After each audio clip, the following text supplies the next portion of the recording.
Pocono Mountains comes an uphill challenge with the tricky triangle tonight. Good evening and welcome to live coverage of the 6th race in the inaugural 4-Wide Racing ARCA Series season for the virtual Pocono Raceway as we bring you coverage right here on the KBueno Racing Network. So happy to have you along for the ride in our 6th race of this inaugural campaign. We're alongside Francisco Bacchiao in the broadcast booth here from Pocono Raceway. My name is Kenneth Bueno. And Francisco, this track, most notably, I think has been known as kind of a three-headed monster. It's a triangle that pretty much tests you in all three sides. You get one corner that you can be good at, the other two you can falter. There are so many different elements that go into mastering a track like this, and with these cars, with the season we've seen, it's only going to make things a lot harder. Yeah, Pocono is a good venue, and being at the classic Pocono is even better because you get that character with the bumps on the racetrack, which you're going to see these guys try to find the smoothest way around them, especially through turn one. You know, if you drive around here, you're going to realize the bottom of turn one is very, very bumpy, even the top two. So you have to sort of manage yourself between two lines just to get through turn one nice and smooth. But the rest of this track, the tunnel turn is going to be very difficult all night because it's not that wide of a groove. If you're 3 wide, by any chance going into that corner, that has to be sorted out. You will not survive 3 wide through the tunnel. And then the turn 3, very flat, but you can sort of use a lot of different grooves to set yourself up for the front straightaway. So there's a lot of options that some of these guys are going to have here for today. And couple that with the ARCA car that we've been using this season. It's going to be very interesting with the power level and the downforce levels those cars have. I think we're in for a good one. We're definitely in for a very good one. And you mentioned there, it is the classic Pocono. This is the one in iRacing modeled after 2009. There are 2 different versions of Pocono Raceway. So in this one, we have the older version, which means obviously it's a lot more abrasive. And with the characteristics of this track, we'll go overhead and take a look at our KBueno track map with our images courtesy of Google Earth. It is all the way in Long Pond, Pennsylvania. You'll find this very large 2.5-mile triangle, as you would not necessarily an oval, opened back in 1971. It's got 3 very distinct corners, and the track was designed by 2-time Indy 500 winner Roger Ward as a way to see exactly how you can test each and every driver on this track. Turn 1, 14 degrees of banking. It was modeled after the old Trenton Speedway back then. Turn 2 is about a solid 8 degrees of banking. That's modeled after, of course, the Indianapolis Motor Speedway. It's known as a tunnel turn at this track down the Long Pond Straightaway, or right after the Long Pond Straightaway. And then you'll reach that very long sweeping turn 3 back to the front straightaway with 6 degrees of banking. And it's modeled after one of the most famous tracks out there, the Milwaukee Mile. So Francisco, on either end of the track, I can recall Dale Jr. saying in a promo video for Pocono a while back, saying that you can get a setup, you can drive at least, let's say, 1 and 2 good, but you can mess up turn 3. Same deal if you can get turns maybe 1 and 3 working or 2 and 3 working. You're always going to have one corner that kind of doesn't work as well as the others. And even with the fixed setup, it is very difficult to master because, of course, you're setting yourself up for 3 different approaches and 3 different kind of maneuvers on this racetrack. Yeah, if Pocono is probably the track on the NASCAR circuit that most races like a road course. Not only is it not shaped like your traditional oval, but each turn is different. So you're kind of constantly changing on the fly, and it's just completely different than what you're used to. So, and the strategy on top of that, the fact that you can pit here under green and not lose a lap. And we might see some guys maybe try to use that to their advantage at some point here tonight's race. We'll just have to see as far as that's concerned as the race progresses. But going back to what we were just saying, you know, it's going to be difficult to try and predict what's going to happen here. But I'm sure that with the drivers we have here tonight, Kenneth, I think everybody's going to work this out. Everyone's going to figure out how to maximize each corner as best as they can. But if there's any corner on this racetrack that you want to be strong at or not be your weakest link, it's got to be turn 3 because the front straightaway at Pocono is the longest straightaway in NASCAR. It's definitely going to be a fun challenge for each and every driver, and you can see every single car now lining up behind the iRacing official pace car, so that means it is our time to take a look at your starting grid and see exactly where every driver and your favorite driver will be starting here tonight from the famous Pocono Mountains and the Pocono Raceway. The 48 of AJ Green nails the pole with a 57.360. He will man the rest of the field to the green flag first, with Lance Hill in the 34 rookie driver to his outside. Your second row consists of Craig Lonslager. He's been consistent in this top 3 for most of the season. He's there once again. And Eric Schaefer, a couple of pulls, he starts inside the top 5. Back to row number 3, the 28 of Charlie Harcum will make his very first start. He'll line up the inside of the top 5. And the 88 machine of Brandon T. Banks will line up the outside in row number 3. Row 4 sees Nicholas Vizuzzi in the 7th position. Alongside him, Daytona winner Ken MacArthur. Maybe he can get it done at another 2.5-mile superspeedway. And the drivers back to the top 10 in row number 5. Tyler Murray, CJ Munier lined up to the top 10. And here we see Jacob Denson making, I believe, his first start of the season in the 11th position. Alongside him is Curtis Kelly in the 71. Back to row number 7. The 7 of Tony Kiva will drive from 13th on the starting grid, and Matt Roberts will be on his outside, the P14. Christopher Bishop in the 15th position. Alongside him, another Munier, Chuck Munier, in the 44 will be starting from the 16th position. Back to row 9, of course, drivers did not take time from here on out. That includes Brian M. Smith, Jovi Ray, in the 5 machine, Michael Woolley, Cody Kinsey, Michael Newbraw, and Brandon Gillis. Those are every single driver in this field all the way up to P22, so a full 22 car field going into this race. It's 60 laps here at Pocono, so telemetry says we'll go about an hour if we stay green from start to finish. And Francisco, this track is known as not only a obstacle to face driving wise, but an obstacle for the mind game. Strategy has been a key portion of Pocono races. We've seen it happen in the Real Life Cup Series actually not too long ago when we visited Pocono Raceway in real life. But over the trends, Pocono has lent itself to be a strategy-based track. So what are the keys to getting a victory here at a track like Pocono? Well, this could be because of bias, but one of my favorite strategies that was played at this racetrack was from Kyle Busch back in 2017. He stayed out long and put on new tires and was able to chase everybody down within a handful of laps and built a huge lead to get his first win of the season in that time around.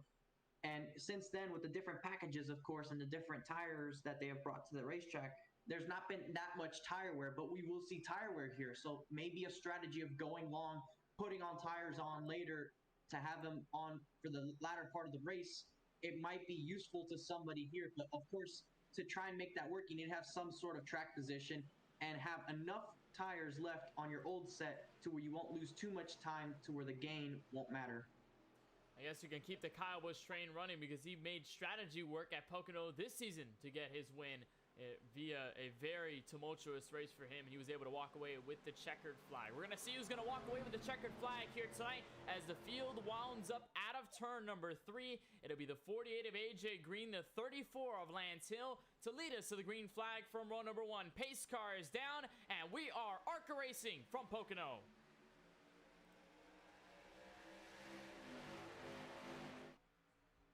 You see the inside line getting a good launch right now. Green is trying to get clear of Hill on the outside, and it looks like going into turn 1 he will, but he doesn't want to go too far down. The 34 a little bit up the track, he's going to start hitting those bumps, but the 48 is able to get clear, and he's going to be out front. The side-by-side battle is going to be for 3rd. Back to 3rd, you can see the 13 of Craig Lonslager. He's in a dead fight with Eric Schaefer back to the tunnel turn, but it's AJ Green leading the field all the way down. You see Hill trying to make a last-ditch effort to make a move back to turn 3 as they're all still single file. I think that's going to be the case for everybody here tonight. Just try to develop their own rhythm and go in their own way. You can see Vizuzzi following Charlie Harcum in the 28. He's going to try to make an inside look this time, but as of lap number 1, AJ Green will lead the way. And he'll lead them off turn 4. Hill a little bit loose off the corner, but nothing out of the norm of what we'll be seeing here tonight. And these will be a long laps as we actually have a caution just as they cross the line to complete the end of the first lap. I think this happened back in turn 3, Kenneth. I don't have a visual on who it may be, but it definitely happened on the back end of the field. See a slow car and Cody Kinsey, the 93 machine. Also saw Matt Roberts a little bit off pace, so I reckon these two might be involved in the first incident tonight that'll bring us under the yellow flag. We'll try and see exactly what happened between these guys, and I'm not sure whether it was Kinsey or Roberts, or maybe anybody right in front. And he's actually mentioned it was the 25 of CJ Munier, so you see him outside of Brian M. Smith. Oh, just got tagged by the 42, Christopher Bishop, as he was trying to keep his race car straight. And the Allied 25 machine had a little bit of a trouble early. Yeah, right here, it looks like Smith went to the inside going into turn 3. The 25 drifts up, and that puts a little bit of extra temperature in the tires, trying to get the throttle down to stay on the outside, get them loose. Bishop thought he was going to be clear to the outside. You can tell it's just marginal contact with these fenders. And of course, anytime any of these fenders get on the rear bumper of these ARCA cars, it immediately spins them. These bumpers do not align very well, so any sort of contact like that is going to be troublesome. We'll see here on board with the 42. The 42 himself got loose, but not to the same extent. And you see, just thought he can go to the outside of the 25 and roll on by and get that position. But unfortunately, just a little tap, and that's all it sent. So any small tap will put you in some sort of trouble. That's exactly what happened with the driver of the 25. Luckily for CJ, doesn't have too much damage and also did not hit the inside wall, so he will be able to continue and most likely will not have to burn the fast repair that is given to each and every driver tonight. Of course, that's a statement, a strategy point that we'll know all season long is the fact that all of these drivers are given a fast repair. So if you do get a wrecked race car, if you do have significant damage, you can come down pit road, lock the fast repair, get a fresh new race car. The only thing is, if you get damage from here on out, then you will have to repair it down pit road. You will have to spend the time. And of course, if you total your race car with the fast repair burned, then of course, you will be out of this race. So for now, CJ Munier will not elect to choose the fast repair. Instead, he'll be coming down pit road for tires. You see him there. Tony Kivet also going to come down pit road. Matt Roberts for an early stop. Those are some of the only drivers to come down pit road on their stint, as AJ Green continues to lead what was a rather stable lap number 1. Yeah, I mean, it was the entirety of lap 1, right at the end of his when the yellow came out. But I don't think we'll be seeing that too much here tonight. Pocono usually does blend itself to some green flag racing. And especially with this old surface, you'd be surprised. You'd think that with the newer, smoother surface, you'd get a bit cleaner action. But no, it's this old surface that tends to bring out more of the green flag runs. And I believe it's because the drivers are so tasked with trying to race the racetrack that they're not too busy trying to fight each other. And when they fight each other, that's when those wrecks may happen. So if that's the case here tonight, where they're a little bit busy trying to race against the track itself instead of everyone else, we might see some pretty decent runs.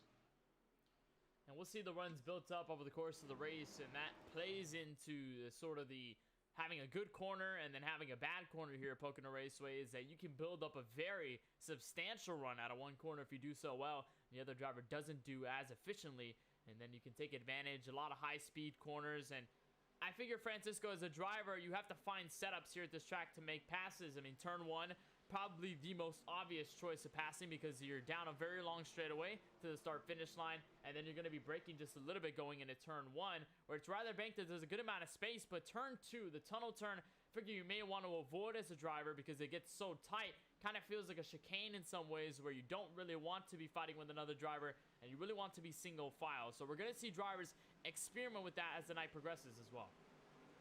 Yeah, everyone's going to be testing it as the race goes on, just pushing that little bit more and more and more, trying to see just how far they can go and if they can go side by side going into that tunnel turn. And it's going to be very difficult because the car will want to slide up there if you don't hit the corner on your marks. It doesn't matter if you're on the outside area or the inside. If you hit your marks in that corner, you're going to have the better run. Doesn't matter which line you're in. So if you're on the outside and you hit your marks, you're going to get by the guy on the inside. Usually both never hit their marks in that corner. Let's just put it that way. It gets tough, I guess, to put it simply in here from Pocono. I guess also you can mention the fact that there's no fence on the back straightaway, which, if you recall back to, I believe, 2010, where Casey Kane almost went flipping over the wall, hit the trees a little bit in a big crash down the back straightaway. Hopefully we do not see any flying cars tonight here at Pocono. We saw many at Bristol just last week, so hopefully I don't jinx it enough. Hopefully we don't see flight over the Pocono Mountains tonight, but we'll just have to see as the field will double up. It'll be AJ Green, your pole sitter. He'll be back to the pole. Row 1 is pretty much unchanged from the drop of the initial green flag. Craig Longslugger and Eric Schaefer will line up the second row. Charlie Harcum was defending against Nicholas Vizzuti. That's where they will be in row number 3. And then the rest of the field stands Tyler Murray, Brandon Banks, but is shuffling with Ken MacArthur, and then back to Jacob Denson back in the 45 machine. He'll line up your current top 10. AJ Green going to double up. The pace car is gone, so the 48 will be back on the gas. Very good start from the inside lane as Green will look to lead the field back to turn 1. Yeah, the outside was having trouble, and I believe that's because the 22 of Eric Schaefer, you can see him blinking right there on the front straightaway. That was unable to allow the outside line to really get nose to tail and have confidence in trying to push on the straightaway. So that allowed those two on the inside line to get clear and start building a little bit of a gap back to third. Lonslauger had a good start behind the race leader, and now he stays behind within about 2 car lengths as we go down this back straightaway. See further back, Brian M. Smith looks to be taking it 3 wide going into the tunnel. He's going to try and take it 3. Very risky part of the track to do it as one car, Brennan Banks, goes almost into the outside wall. He'll keep the car away from harm. And the 78 just rocking the inside. Still 3 wide there with the 97 machine of Ken MacArthur, the 45 Jacob Denson. They're going to clear away and maintain side by side. And Brian M. Smith is going to try to continue and work his way up through the field. Remember, Brian M. Smith, we talked about him last week because he had made his very first start in the 4-Wide Racing ARCA Series at Bristol last week. And he walked away with a race victory. So looking for 2 in a row, trying to make a streak of his own. As a very solid driver in the Cup Series, and I guess now one that will be a force to be reckoned with here in the ARCA Series. Yeah, we know from covering these races and looking at the resume that the 78 has built up that Brian M. Smith is definitely a formidable driver on this iRacing surface. Anytime he's in an event, you can't count him out. He definitely has a shot to win, whether it's a strong track, weak track. He's going to always be a factor, especially on the road courses. And given that summary I gave of Pocono being the road courses of the ovals, it would not surprise me if we see him running up front. Watch Lance Hill in the 34. Remember, he started second in this race. You can see very loose at the exit of turn 3. It's a rather flat corner there, so you have to really maximize the amount of throttle you can put in, and Hill almost had a moment there. Got to imagine that can torch the tires just a little bit at this very rough surface. However, he is keeping pace with the driver of the 13, if not catching him just a little bit every lap. So we could see a pass made by Lance Hill if he can set this up correctly, especially out of turn 1. Nice crossover move back to the inside. I believe not going to make the move yet, not going to show his hand. He's going to stay now. Actually, no, he is going to show his hand. To the inside, he'll go to the 13 and the tunnel turn. And I wonder who's going to blink first, and it looks like it's going to be Hill that decides to let off going into the tunnel. Did not have the position. He wasn't far enough alongside the 13. Backing up that entry, so he got a pretty good run off, and he's going to try and see if he can attack going into turn 3. Brian M. Smith trying to make a move, but there you see right there, going to see the inside turn 3. Lonslauger gives him the spot, and not all started by backing up his corner back in turn 2 instead of trying to be aggressive in the moment and trying to make it work there. He was patient, waited 1 corner later, and now he has the spot and didn't lose too much touch with your leader. A tactical move by the driver who started second. He's back to where he started this race, although he is just about a second away from your race leader, AJ Green, who with that move has extended his gap to about 9/10 of a second. If they come out of turn number 1 and to the back straightaway once more as of lap number 8. Bit of drivers side by side. Mentioned Brian M. Smith. He tried to make a move. He did make the move on Tyler Murray, so he's gone up from 8th to 6th in a matter of a lap. Jovi Ray under fire in a long line of cars. There's a 97 to Ken MacArthur. And 75 Nicholas Suzuki. We saw him under on the racetrack on the inside trying to make a pass. He's not able to do so, so he's stuck in this 3-car battle. And indeed to the inside he'll go. The 97 Ken MacArthur. Remember, the 75 Mizuti, we've known him sort of as a short track guy. We've seen him good on many venues in the Cup Series last season, Francisco, but mostly on the short tracks, he was very good. He got a win in New Hampshire, got a win at Martinsville. He was very solid on many of the shorter tracks, and in this season, obviously trying to prove different and trying to tell the field that he is very good at everything else, as I believe he's not top 10 in points, but a driver that should be watched if he can do well. Yeah, he's been consistent this season, but unfortunately some issues usually towards the end of the race have not allowed him to have the results to exactly show for it. He's usually in that top 5 when you talk about him during these races, maybe on the edge of the top 5. Right now he's inside the top 10, so he's doing pretty solid right now. He lost a little bit of ground on that start, but it looks like he's trying to recover from that. Possibly has a faster long run car, saving his tires just a little bit, trying to see if he can have this race go green, maybe make up some positions as it goes on and have his race pave out that way. We see right now the battle is for third. Lonslauger, I'm not sure if he's saving tires a whole lot or if they are going out the window. You see right there pulling to the inside, allowing the 20 to the outside, but we actually have a caution out on the racetrack. Once again, it looks to have been on the back end of the field, and right there, actually on the entrance of pit road, Christopher Bishop involved once again. Second time that Christopher Bishop gets tagged in an incident, and this time Michael Woolley is the second car involved. And you see them had a spill out of turn 3, especially in the entrance to pit road. Obviously, none of them were looking to go down pit road. And it must have been happening out of that third corner that started it all. Take a look at the replay here. Michael Woolley comes to the inside. That's Brandon T. Banks. That's the third car in this. He does not get collected in this incident, mind you. He's just kind of clear of it on his own merit. But right there, got very loose, the 42 did, and tagged the 69, and they have no other choice but to lock up the brakes. Fortunately, Christopher Bishop does not hit the inside wall, because that would have been very dangerous on his accord, but not a very good thing to see. And already, Francisco, see many drivers get loose out of turn 3, but not to this extent. Turn 3 is definitely the track that is most susceptible to getting sideways off the corner. It's a flat corner. You're putting basically full throttle down. If you don't put full throttle down, you're going to lose a lot of time there. So you have to put full throttle here at a certain point. Usually you're part throttle, but then right here, after that sign, you want to go full throttle. You just lose too much straightaway time. But as the tires wear, it becomes more difficult, and you have to play around with it. And unfortunately for Bishop, he lost control over it, and he ends up keeping it out of that inside wall. He didn't hit that wall like Casey Kane did. Unfortunately, Kane doesn't have too many good memories at this racetrack, but he was able to avoid it off the wall right there. I'm not sure if anybody may have come down pit road this time, but it being 10 laps into the race, if somebody did, considering we don't have any rules on any tire limits, maybe somebody can put themselves in a good spot by just getting some better tires now. Well, so far, as telemetry says, no drivers have hit pit road apart from Christopher Bishop. He's the most recent to hit pit road, and he's pretty much the only driver to do so within the last at least 3 laps. Everybody's at least 8 to 11 laps on their stint, so I think figuring early that not many drivers are electing to go down pit road. However, it could be very wrong if drivers come out of turn 3 and all of them decide to go for the freshest tires. It all depends on the strategy. I believe the strategy here, Francisco, will be the general consensus for the field to spill down pit road for the first time this evening. So most likely 4 tires and fuel will be the call here to make it to the end. And of course, fresh tires always going to mean a lot at this bumpy track.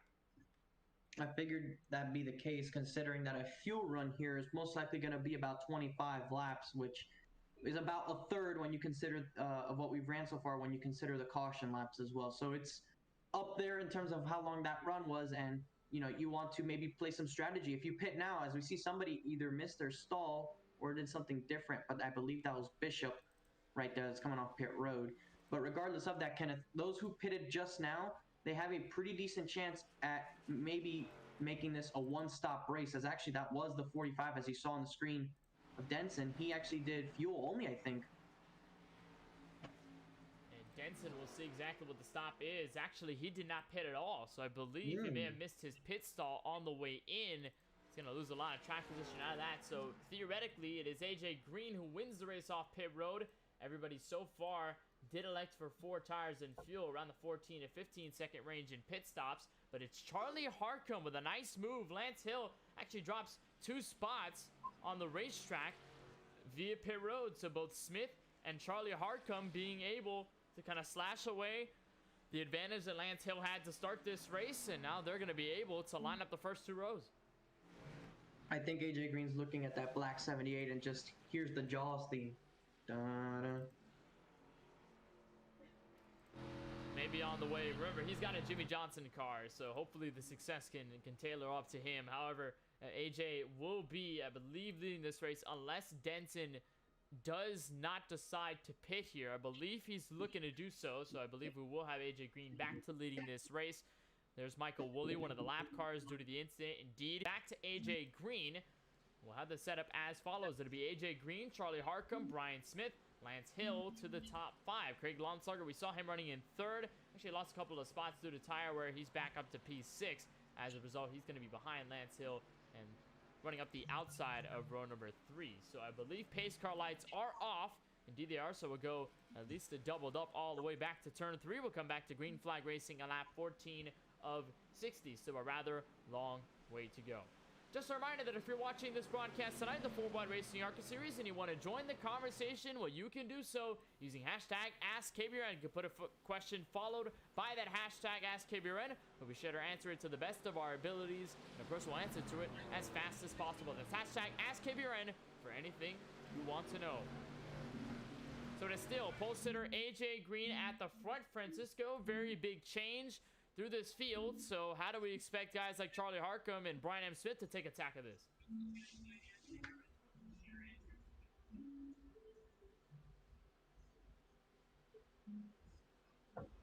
I guess we'll tag to Francisco just a little bit later, but AJ Green going to be at the front. He's going to be manning all of this one when we come back to racing. And indeed, the 48 will be on his way to what has been a rather calm Pocono race as of right now. We had a spin on lap number 1, had a spin most recently between Michael Woolley and Christopher Bishop, so we'll see if anything can change up at the front of the field, and if AJ Green can be the victor all the way to the very end. But we'll just have to see how things fare as the drivers will come out of turn number 3. Pace car will make the sharp left down to pit road. It'll be the 48 Lowe's machine leading the B&H IT Services Chevrolet Impala. Pace car is down. AJ Green will step on the gas pedal, and we are back underway from Pocono. And another good launch there for the 48. The top 3 able to get away clean. They already have a pretty decent gap back to 4th. It looks to be Lance Hill trying to take that one. Brian M. Smith is going to move himself up into 2nd place already. So if I'm this 48, you've been leading this whole race to this point, but you got the defending race winner. You got one of the best drivers between both series behind you now. So now it's game on, and it looks like Brian M. Smith is trying to be aggressive. Maybe he's going to try and go for the lead here in the tunnel. As the field scrambles behind, look at about 3 wide, where Tyler Murray sits as Brian M. Smith tries to look for the race lead. Lance Hill has no other choice but to hold on outside. Lownslugger slips up the track in the tunnel turn, almost collects a couple of cars in it. They will stay clean, although still 3 wide, and Lownslugger has absolutely dropped the anchor out of turn 2, and now Tyler Murray will have to fight for Lance Hill as Smith continues to try and reel in the 48. We have 2 Lowe's cars here tonight. Fortunately, they have different numbers, so that'll help us with the visibility as Brian Smith goes to the inside because the caution is out. Big rev off turn 3. A big crash off turn 3 involving multiple contenders. That's Kenny MacArthur. That's the 93 of Cody Kinsey. There's Tony Kivett slowed down for all of it. I believe that is Chuck Mounier in the 44. Indeed it is. He got collected in this as well. He's got heavy front-end damage to his tracker boat Chevrolet Impala. We'll try to take a look at the replay, see exactly what happened between all 3 of these guys. Remember, a lot of them were about 3-4 wide going into the tunnel turn, going into turn 3. Probably not the best idea, but I believe the incident actually happens a little bit up the track, and it's Lownslugger that gets into it. See what happens here with Craig. It looks like a little bit of contact maybe with the 97, gets him loose. 97 hits him again. Any contact bumper to nose on these cars, and it sends him around. Oh my, and then he gets clobbered right there in the rear bumper, almost like how we've seen before when Casey Kane got sent over the fence here, except this was in the middle of the racetrack. Big hit for Lownslugger. Lownslugger with a big hit, even bigger one. The 44 of Chuck Mounier. And take a look at the onboard here. Remember, he's further back in this one, so he's seeing about 3 wide. Drivers are shuffling everywhere across the track. There's where the 13 gets turned. Collects Kinsey across the process, and boom, big hit. And he lost that left front tire as well. You can see right here, just as it comes around, the tire's dragging on the racetrack. It's not, actually, no, that's the 33, I believe, behind him, who has no left front tire right there. Yeah. No, 93, excuse me. Yeah, his Kinsey's tire left front is completely disconnected. You can see with how low that left front is sitting on the racetrack. He did have to use that fast repair. He was not gonna have a quick stop if he didn't do that. So he had to use it up early. So he's gonna have to go the rest of these 45 laps in this race trying to make sure he could keep the car as clean as possible. And Kinsey so far the only driver to elect for a fast repair in this race is, I believe, AJ Green, leader and 2nd place driver. A couple other mores have hit pit road for the 2nd time here tonight. Gotta figure that with this stop there are no tire sets or In this case, it is just going to be a call to fill up on fuel. Try to make it to the end of this race. If they keep getting yellows, it's only going to open the window more for, of course, drivers to go down pit road and be able to extend their capacity, extend the amount of laps they can go on green flag racing, and just ensure first, Francisco, that they're going to be able to make it on fuel. Let's say if this race goes green for the rest of the event, is this a smart call between the top 2 leaders? Well, they all have to stop at least once, but that's the thing. They want to try and ensure that they have to stop once. Maybe the people who stayed out don't have enough fuel to make it on one stop. Maybe they'll have to do twice. Considering how large this racetrack is and the 75% fill, the run here will be no longer than 25 laps. And with 45 laps to go, those who just pitted are most likely going to make it. Those that pitted on the last caution but not here, they're on the fence. So it's going to be this call by many of the leaders. AJ Green's going to fall back in this turn. He's going to fall pretty much all the way through, I believe, the top 15. He's going to be 13th on this restart. Brian M. Smith is going to be a little bit further back. He's up to 18th. So they're going to have a lot to do, and especially the current race leader, or what it was, the former race leader, AJ Green. He's going to have some carving to do. It's going to be the first time we actually see him buried deep in this field. So now it's just going to be a question of how AJ Green can step up to the plate and be able to come back to the race lead where he started. So that is going to give Charlie Harcum, a rookie, the race lead. Eric Schaefer will be to his outside. It'll give a better chance for Lance Hill to try and take the race lead by his lonesome. He's going to be back in row number 2 on the inside. Tyler Murray's made a nice recovery, actually a nice start to this race. He's going to be up to P4. Nicholas Suzuki will currently rack up the top 5. And Curtis Kelly, how about him? We haven't talked about him all night long. A very interesting paint scheme. The camel car, very colorful Ford machine. He's going to be lining up in P6 right on row number 3. So this is going to be an interesting one. We haven't seen Harcum really in competition, Francisco, at all. So this is going to be kind of a statement, I guess, if you're the number 28, to try and compete against these guys, do the best you can, and especially if you can pull away, try to show these guys that you're also one of the big competitors. We've seen this many times with rookies. They've been able to step up to the plate. We'll see if Harcum can do the same. Word of advice for him, because I have some experience with this happening. He's on the front row for this restart. Don't go too high going into turn 1 and cause a massive wreck exiting the corner. I would know. I am not proud of that one incident, but if he's able to escape here, at least leading a lap, and start learning what he can do in some clean air, that'll definitely be good for him. All right, so we'll line them up here. Back to lap number 18 of 60. Still just a little bit, 12 laps shy of our halfway mark in tonight's event. For the 4Wide Racing ARCA Series, it'll be Charlie Harcum, Eric Schaefer, the 2 Chevrolets up at the front of this field to lead us back. Pace car going to make it shy left down to pit road. And the 28 of Charlie Harcum, with help from Lance Hill, returns back to action and the start-finish line from Pocono.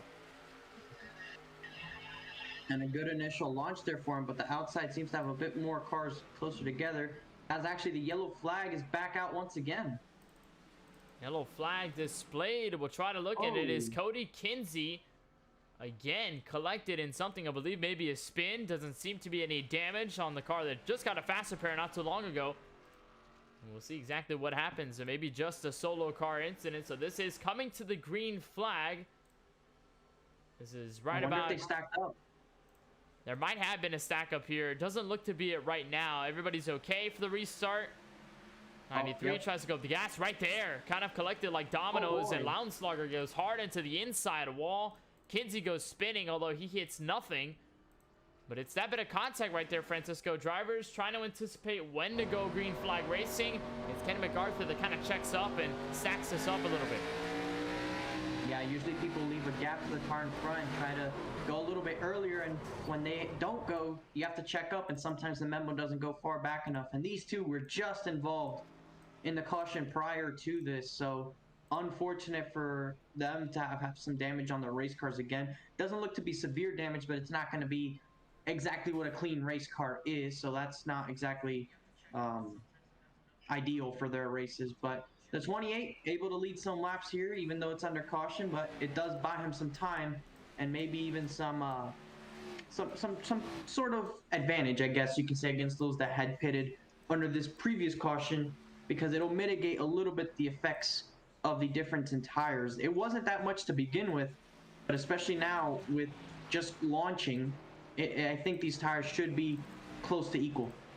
A lot of drivers on 3-lap old sets, including, of course, MacArthur, Chuck Monier, Brian Smith. We talked about the move by AJ Green a little bit earlier. They are now on about 4-lap fresher tires, but that is a good point. If we continue to get yellows, these guys are going through restart cycles.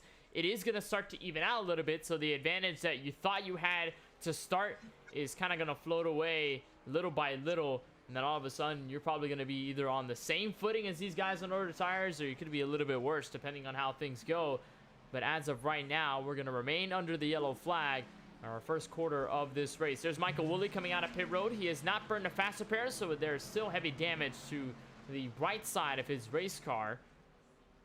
And talk about damage, Francisco, on these cars. It does not forgive. On the iRacing service, they gave the new damage model, I believe, first to these cars. They gave it to, I believe, the Miata. They gave it to the Formula V, which was a new car. But they gave it to the Skip Barber before. They gave it to the ARCA Menard Series car. I believe is the first stock car ever on the iRacing platform to get a new damage model. So these cars can kind of take a beating, but they can really tear apart. And that's what's really scary about these cars when you drive them.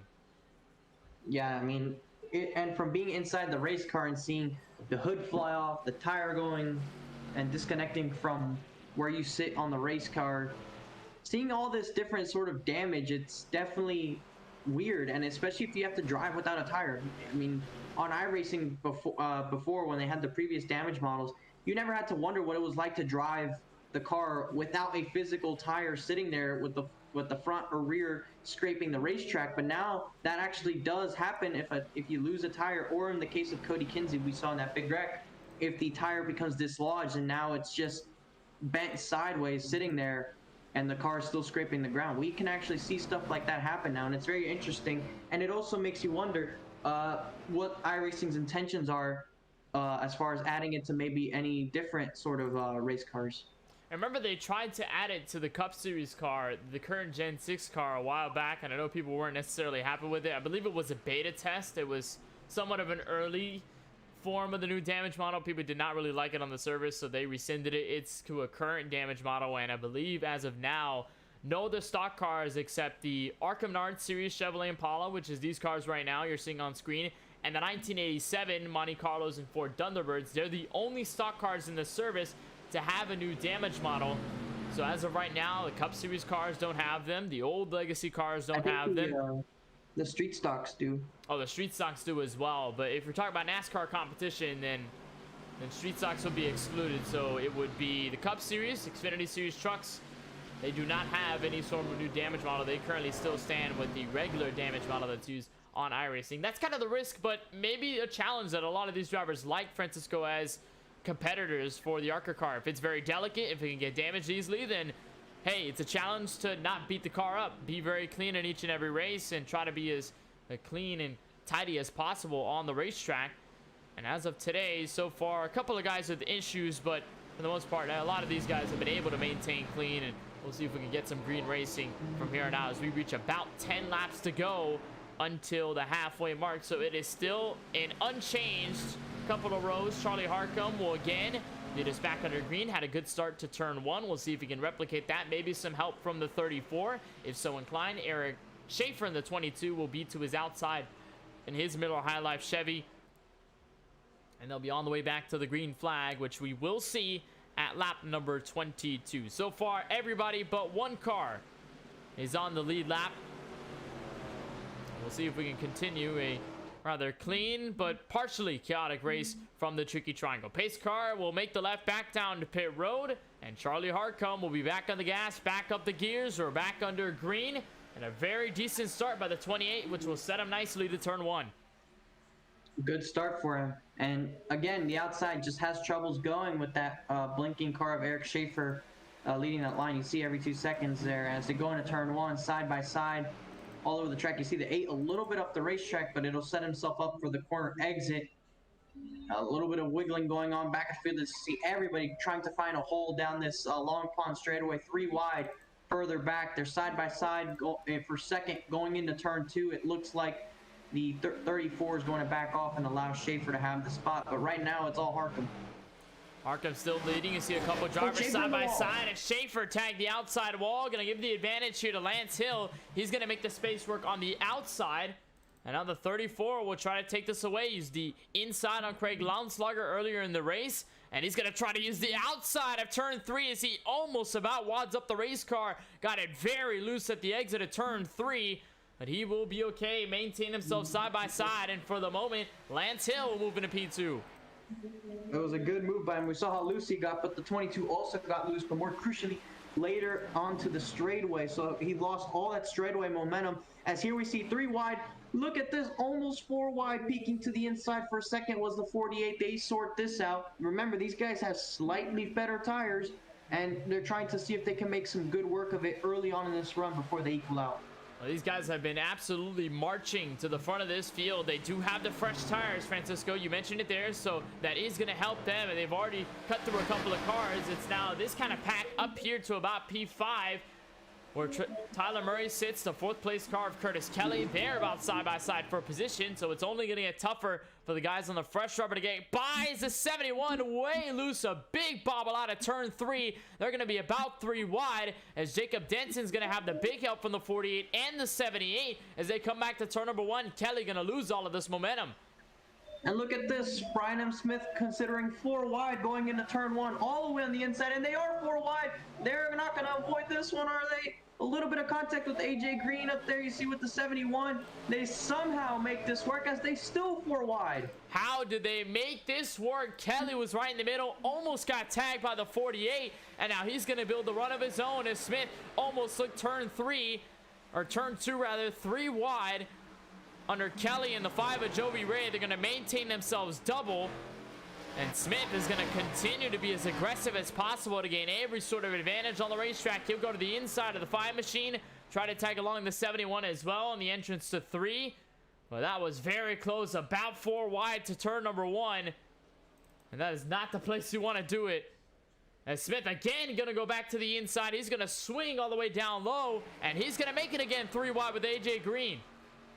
He is going to go all the way to the inside. They both get by Kelly here. So those 2 guys right there, the 48 Lowe's machine and the front Furniture Row 78, those 2 are the first 2 on tires. They see Smith way down the racetrack, not exactly where you want to be. He's going to lose some ground, and now Kelly gets next to him. Sideways goes Brian and Smith, able to keep it under control. But now that puts AJ Green as the first driver on these tires. He's actually getting challenged by his sponsorship counterpart. The 2 Lowe's cars, 2 very identical machines going back to the tunnel turn. They're going to maintain themselves side by side. It's calmed down just a little bit as Smith has no other choice but to keep himself up on the top of the racetrack and follow through with the 5 of Joey Ray. So they again maintain themselves in a pack. And Curtis Kelly going to go back for the charge on the inside as they both got really loose. 71's going to tuck back in behind the 78 of Smith. They maintain side by side, but so far it is a 1 second advantage for Charlie Harcum into turn 1. And the fight back there for those positions is continuing to rage on going into turn 1. There you see still side by side between Green and Joby Ray. No one able to get clear of the other, and Brian M. Smith just sitting there watching these 2 sort it out.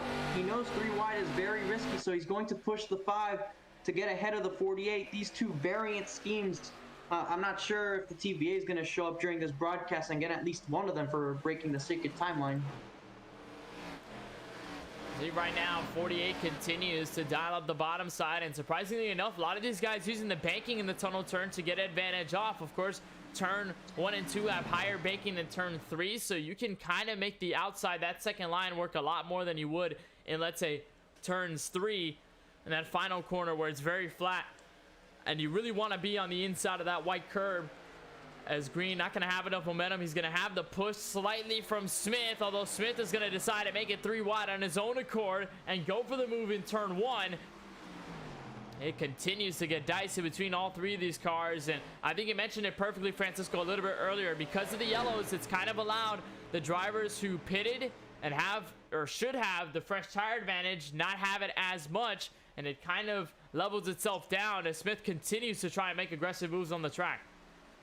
because of the fact that they pitted after half a restart, the tires basically had probably a temperature difference. The only time it was going to make a big difference was on the restart itself. And now that we're several laps into this run, maybe 1% of a difference is not going to change anything. If it were to be one, maybe 2 or 3 laps under green flag, that would be too different than 2 or 3 laps under caution, because barely any energy is exerted out of these tires under the yellow flag. So we'll see what they're able to make of it, but it looks like right now they are struggling to make any headway with it, though there is still time left in this race, and we know that they are fast. We know Brian M. Smith is going to be a competitor and a challenger for this win still, despite the time he's losing right now. But we know from how he races, any sort of strategy he can pull, that he's not out of this. I mean, he's still within that same shot of the leader, and he is right now in the 6th position. So before you know it, he'll get into that top 5, and he'll end up back in a solid position as you see a big dive by Green, and he's gonna get turned. Turn goes the 48, and he goes hard into the outside safety barrier. More cars collected. Michael Newbraw, Michael Woolley. They're still wrecking. And they continue to crash at the exit of the tunnel turn. As Woolley almost got hit, the 75 of Nicholas Vizuzzi, he also got some damage out of this. But the 48 of AJ Green absolutely getting the worst. He's immediately going to tow it back to pit road. He cannot go under his own power back to the stalls. And I believe his night may be completely over as you were watching the battle between the two. And these two Lowe's cars fighting for the Lowe's supremacy. AJ Green, we saw him make the move and the dive to the tunnel turn. Seemed to be okay, but it was right here. They got very close. 5 gets into him, and the contact certainly happens there and just completely rivets the 48 into the outside fence. There you see the 56 of Michael Newbraw. He got into it, I believe, in an attempt to avoid it. Actually, he got hit by the 75. But it's AJ Green absolutely getting the worst of it. And there you see later on, Vizuzzi while sideways hitting Woolley. So several layers to this incident. But I think it's pretty straightforward here. We saw the 48 go for a very ambitious dive bomb and just slides up a little bit into the left front of the 5, and unfortunately goes into the outside wall and gives himself some major damage to his race car. I mean, I'm not sure if he anticipated the 5 to let off just a little bit in hopes of him giving up that spot.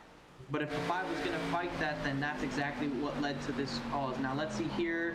A little bit of net code right there between these two sends the 56 around. And as the 56 comes around, it clips the 75. And that's what sends him into Woolley. So and then right here. So multiple cars getting collected in this one.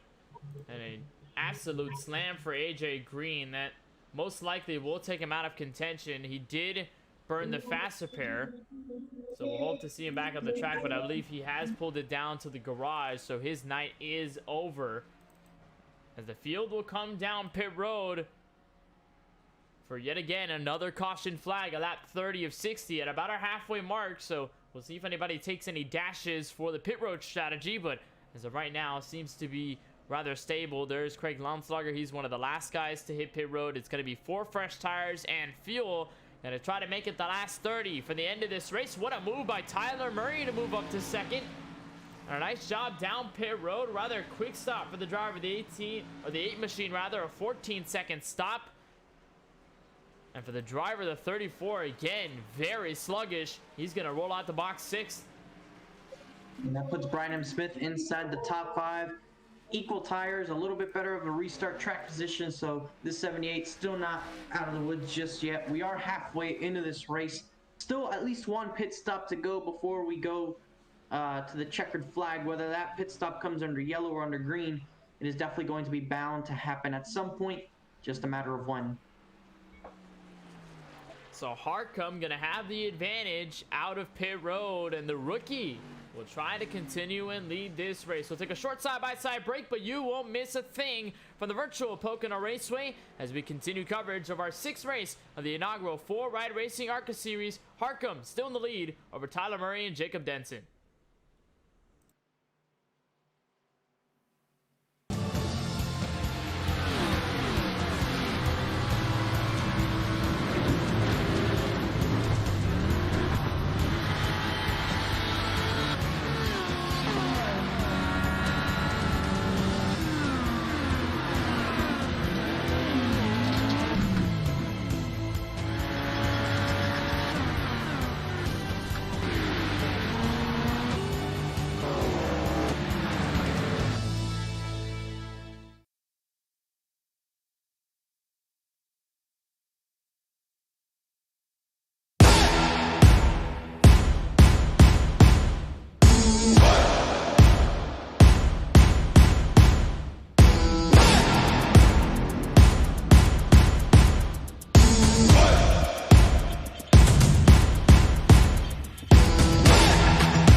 Back live from the virtual Pocono Raceway, and already after a restart with Charlie Harcum in the lead, we fall again under another yellow flag, and this time involves again 69 of Michael Woolley, 44 of Chuck Munier, the 56 of Michael Woolley also, or 56 of Michael Newbraw rather, he also gets collected. Big damage to the 56 driver.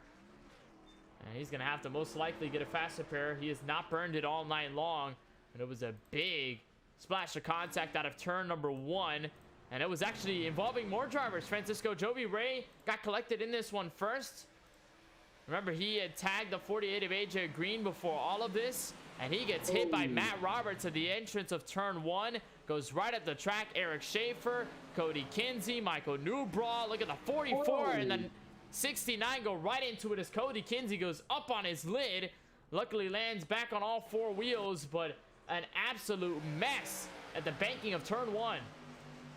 Once again, second week in a row, we have drivers trying to apply to be in the Olympics, and not for a good reason, but you see right there just a massive stack up going into turn 1. Drivers have nowhere to go once the track's blocked. It looked right here, the 5's restart wasn't exactly that bad, but I'm not sure if he broke early for turn 1 or everybody broke later. It looked like maybe he broke early, and the 16 had nowhere to go. Obviously had someone behind him at the same time, and he was just the middle of a sandwich right here. You see the 5 going into turn 1 very early off the throttle right there, and he gets hit behind at the same time that he hits the 5, and everybody else involved. You see some air time for the 5, but unfortunately for Kinsey, up and over he goes.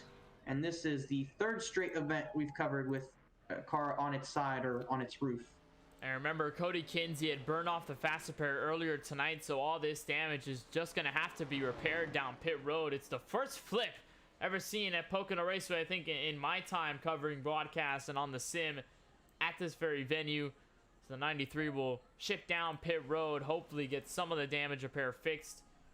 You see the 44 of Chuck Munier. He's had some extensive damage throughout tonight. He had already burned his fast repair, so this is kind of the insult to injury for him.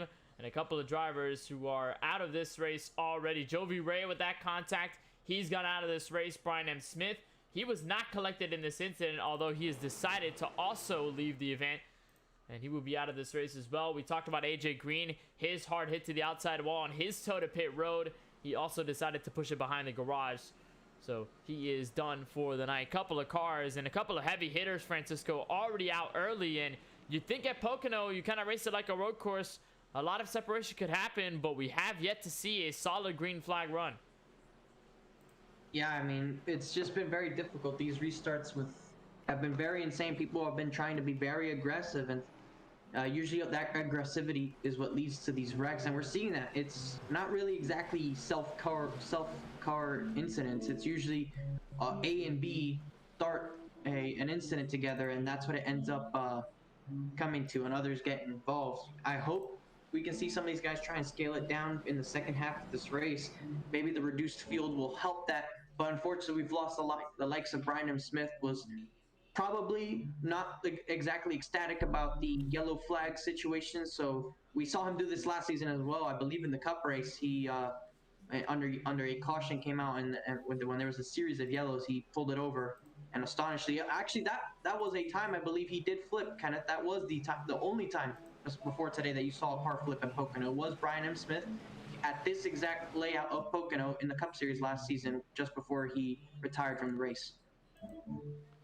So Pocono remains rough for Brian M. Smith. He will not be able to go 2 in a row here in the ARCA Series after winning the last great Coliseum, Bristol Motor Speedway, last Tuesday. And so as of right now, we most likely will have a brand new winner. The only driver in this field that I can recall that does have a race win includes, well, it used to be Joe Sanchez, who is not in this race. It's Ken MacArthur who has a win. He got the win at Daytona earlier this season. So he will try to go for a second, while pretty much everybody else is going to look for their first. Charlie Harcum, remarkably as a rookie, he's done rather well on this strategy. It was good to stay out front, because with all the yellows coming out, it continues to freeze the field, and it has allowed Harcum to just remain on the gas pedal for the restarts and slow down behind the pace car, and again do it over and over. This time Tyler Murray will be on his outside. We see Murray pick up a couple of positions since the start of this race, so he's going to try and go for the race lead on his own. Brandon Banks and Jacob Denson will be behind them in the second row. Maybe they can give some pushes to the drivers up front. Lance Hill, Ken MacArthur, talked about Lance Hill losing all those spots down pit road, so he's going to have a couple of cars to get to before he can get back to where he's been at a race high second. As of right now, you can see the 25 CJ Munier, Brandon Gillis, Craig Launslager, back to Christopher Bishop, who currently rounds out the drivers in the top 10. So we'll come out of turn number 3. The 28 B&H Racing Machine will again be right on the reference to go back green flag racing. He'll be the benchmark for our restart on lap number 36 of 60. Right at the halfway mark, we're back under green. And it's once again a good start for your leader. Able to get clear going into turn 1. It looks like Tyler Murray and Craig Launslager are going to be, or actually Brandon T. Banks are going to be battling away for that second spot. Look at Brandon T. Banks. He's going to make a dive going into turn 1, trying to see if it makes it stick. Hitting the bumps through 1. Tyler Murray sliding up the racetrack, but he's going to have some momentum off the corner. That's actually an issue there for Harcum off of turn 1. I'm not sure if he got the wall, but you see him way down the racetrack. Is able to recover. Keeps the lead, but a big moment there for your leader. Now Harcum got really loose at the exit of turn 1. First mistake we've seen out of him like this all night long, as they remain side by side for second. Brandon T. Banks has got help from the 34 of Lance Hill. Hill's going to swap up top, give help to the 8 machine of Murray, and they will continue to battle, as this could allow, even with the mistake, for Harcum to run away with this race lead. Hill's going to now dial up the second lane on the 88. Murray's going to clear for second, and Hill going to try to move back to third, with Jacob Denson trying to make sure he's behind as well. And Murray being clear for that second spot means that now he has to try and go catch that 28. Hill battling Brandon T. Banks going into turn 1. We'll see who blinks first. Looks like Banks goes deep in the corner, but unfortunately for him, it won't work. 34 able to roll the top, and he's going to try and get behind the 8. He has a pretty good run, actually. And I'm not sure if he's going to go for the move or not. He's going to stay behind Tyler Murray for now. Maybe he's going to try and see if he can push him on these straightaways to try and catch up to the leader. Well, you mentioned it a little bit earlier, the fact that turn 3 has been the place for Lance Hill to back up the entry, get the maximum out of the exit. That's how he passed Craig Launslager, and out of turn 2, he's going to be loose, but he's going to have the momentum to get away from Tyler Murray. He's going to clear the 8 machine back to turn 3, and again, Lance Hill, after the sluggish pit stops he's had all night long, will go back to the second place position. Murray tried to make a fight down low, but he got very loose as this pack starts to form. Here comes Jacob Denson. He moves into 4th, as Banks now has to hold off Launslager in the 13. Banks had a good launch on the restart, but he's been falling back ever since, just under fire constantly from the next car. And right now, it is going to be the 13 of Craig Lonslager trying to move his way into the top 5. They see further back CJ Munier and I believe Ken MacArthur. They're also trying to find their way up here right now at this point in the race. But it seems as though that Harcum has built himself a good enough lead at this point. It's just over a second between him and Hill. We'll have to see if he's able to do what it takes to hold on to the lead. You see right there, the 88 way up the racetrack, going to lose some momentum and possibly a spot to Lonslager. And Brandon Banks has been on the reverse gear since this restart. Kind of came up and has now kind of fallen short. It's been on the inside where he hasn't been able to get the run, and on the outside also not able to get the momentum to build. So Banks will fall back to P6. Lonslager will clear. We'll see if CJ Munier will try to make any sort of moves. Remember, CJ Munier was the driver involved in lap number 1 incident, a spin off turn 3 where he got hit by the 42 of Christopher Bishop. And what a remarkable recovery it's been for the 25. He's now back up to the latter half of the top 10. And a nice job by him to continue all that momentum. It is still rather tight between second and third, although Hill has the advantage. But it is Charlie Harcum at the head of the field, still trying to pull away. But he's not pulling away. Hill's been able to close in the gap. In fact, both him and Murray have been able to, as you see, different lines there by those two behind them. The 34 a little bit higher in the tunnel turn, putting his lefts on that darker patch, while Murray was a little bit closer towards the little curve there on the inside of these corners. They're starting to make some headway in for the race lead, Kenneth. We'll have to see if they work together to try and catch up. But you can imagine you see a little bit sideways off of turn 3, but you want that. That shows you're pushing, you're extracting speed. This time at the line, it seems as though about a tenth was pulled out of the lead of Harcum there by Lance Hill. We'll have to see if that trend continues or if he's using his tires up to try and gain now. But if this stays green, Kenneth, if this is a green flag run we've been waiting for, a pit stop is going to be imminent at some point before the checkered flag of the race. And if a yellow does come out, it would not surprise me if they pit to ensure themselves fuel to the end. And of course, it might be the obvious decision there as the crew chief, or as in most cases, drivers do not have a crew chief, so they're their own crew chief to make that decision. Go down pit road, get all the fuel, and be able to secure that they can make it all the way to the end. So this is going to put these drivers, I think, Francisco, in a very peculiar spot, because if they do have to pit, they're going to have to pit rather close to the end of this race, because as we come across the line, and as Lance Hill continues to gain time on the race leader, it will be about 20 laps to go. So we're coming to the final leg of this race already to lap 60. And if you do have to make a pit stop, how long are you going to stretch it before you come down, and how many laps will you have left to make it to the end? Well, remember what we talked about at the top of the show. You can pit here and not lose a lap. And if you can pit, you can probably split this. I think the best decision is either split this or go a little bit past halfway. You don't want to wait until 5 to go to come down pit road, because then new tires aren't going to do you anything. You don't have enough time to use new tires for whatever battle you may be in. So I think somebody somewhere is going to pit in the next 5 to 10 laps if this stays green, and try to force the hand of everybody else to come down pit road. You see the 34 really close to the 28, got into that dirty air, and now he loses all that ground he made up. He's going to have to try and charge up there once again. He's shown that he has the speed to do so, but can he do it again, as Tyler Murray has been lingering behind these two and inviting also the 45 up there. You see him back there in 4th. He's starting to close in on these guys as well. So Denson trying to see if he can make an imprint on these guys, and it looks as though it's going to be a struggle. Aggressive battling towards the backside of the field, but for the most part, a lot of single file up front. You saw right there in that very large shot out of turn 3, Curtis Kelly got way out of shape, and that could have easily been our next yellow flag. But fortunately, he was able to keep it straight, kind of chased it back down the racetrack on the straightaway.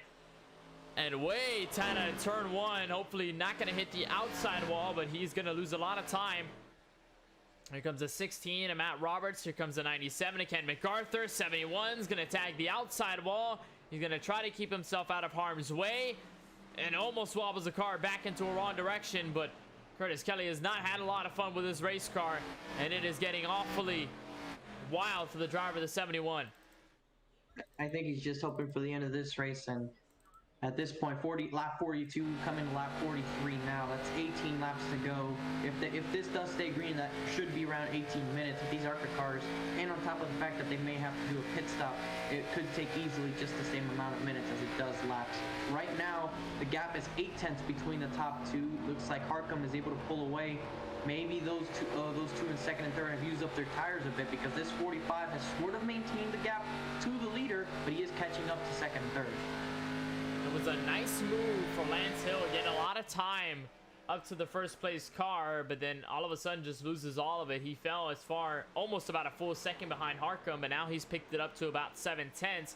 He was as close as about 3 to 2/10 to the driver of the 28. So Hill is definitely trying to push the issue in the final laps. And in this case, if he can get a position here, get the first place spot, then go down pit road if they do have to come for service, he could have the ultimate advantage, because he will be in the lead. He will have the advantage, and he'll most likely be one of the first drivers to go down pit road, or could be in a position to save a little more up at the front of this field. It could be an interesting strategy by Hill if he pulls it off. But right now, he just has not been in the right position to make the move. Meanwhile, for third, it's heating up just a little bit. That 45 of Jacob Denson, he has not fallen away. He is within grasp with the aid of Tyler Murray.